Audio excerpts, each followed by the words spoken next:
President-elect Obama has, I think, already created, not just in the United States, but across the globe, a wave of hope, a wave of very high expectations about renewing America, changing America for the better. And this, of course, applies to Turkey as well. A lot of people in Turkey are concerned with President-elect Obama's position on the Armenian allegations, on other aspects of bilateral relations between Turkey and America. But they feel that Obama is going to be a good president for the United States. He's going to be a good leader for global issues, and therefore also a good American president for Turkey in general terms. Of course, the points of specific interest to the Turkish public are what he does with respect to Armenian allegations in the U.S. Congress, and whether or not he continues the Bush administration policy of cooperating with Turkey in the fight against PKK terrorism in Iraq, based in Iraq. Beyond that, of course, Obama's approach of engagement, dialogue, emphasizing the soft power of the United States, these are all assets, I think, that will make him hopefully a very great president. Our thanks go out to Congresswoman Schmidt and Ambassador Loalu. In May of 2008, Sabri Bodai, a Turkish barber living in Saudi Arabia, was sentenced to death on the charge of offending Islam.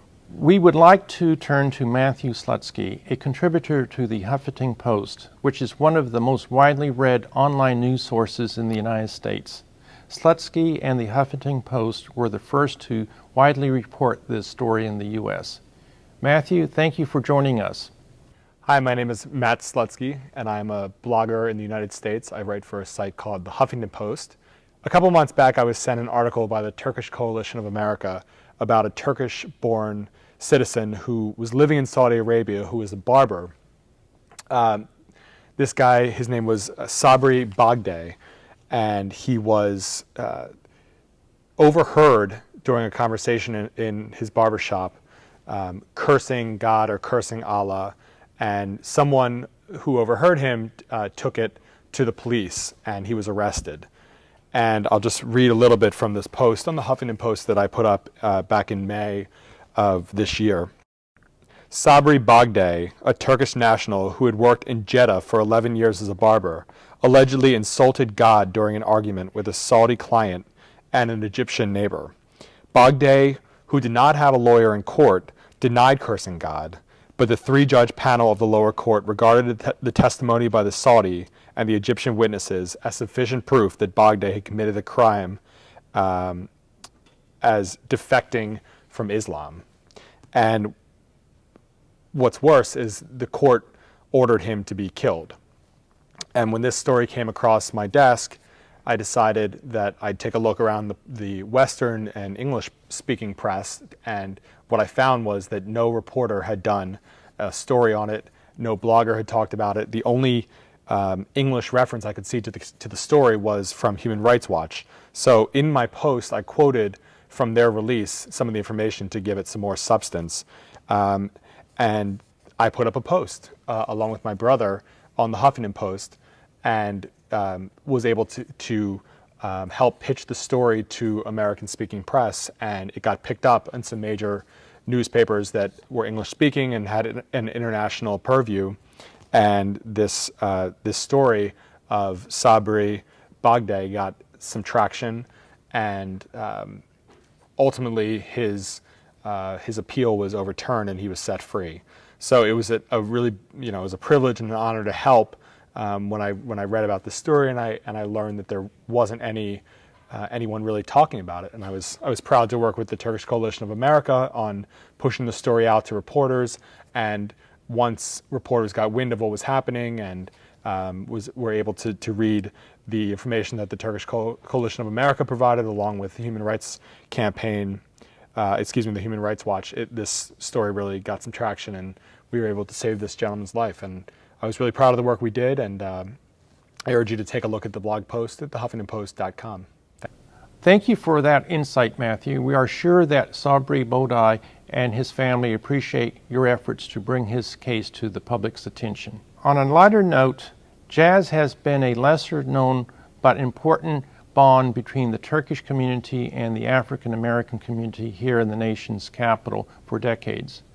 Prior to the civil rights movement of the 1960s, it was against the law to have mixed-race audiences attend concerts together due to segregation. One of the few places, if not the only place, that mixed audiences could listen to music together in official Washington was at the Turkish embassy, given that diplomatic rules exempted these venues from Jim Crow laws. Because of their passion for jazz, Ahmet Ertegun, the founder of Atlantic Records, and his brother Nesuhi influenced their father, His Excellency Munir Ertegun, the Turkish ambassador to the U.S. in the 1930s and early 1940s, to host noted African American musicians for mixed audiences at the ambassador's residence. In honor of this legacy and in memory of Ahmet Ertegun, Ambassador and Mrs. Nabi Shansoy hosted an evening of jazz earlier this month. Here is a brief clip from the event.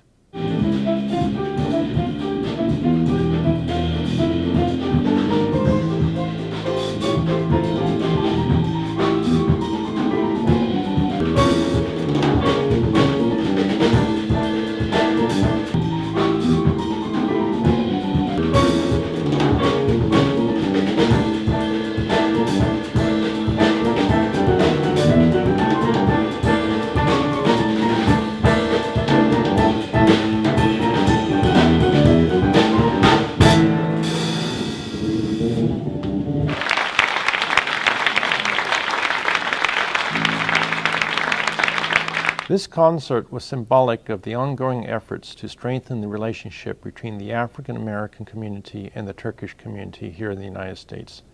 This is a relationship that the Coalition and the Cultural Foundation are working to build.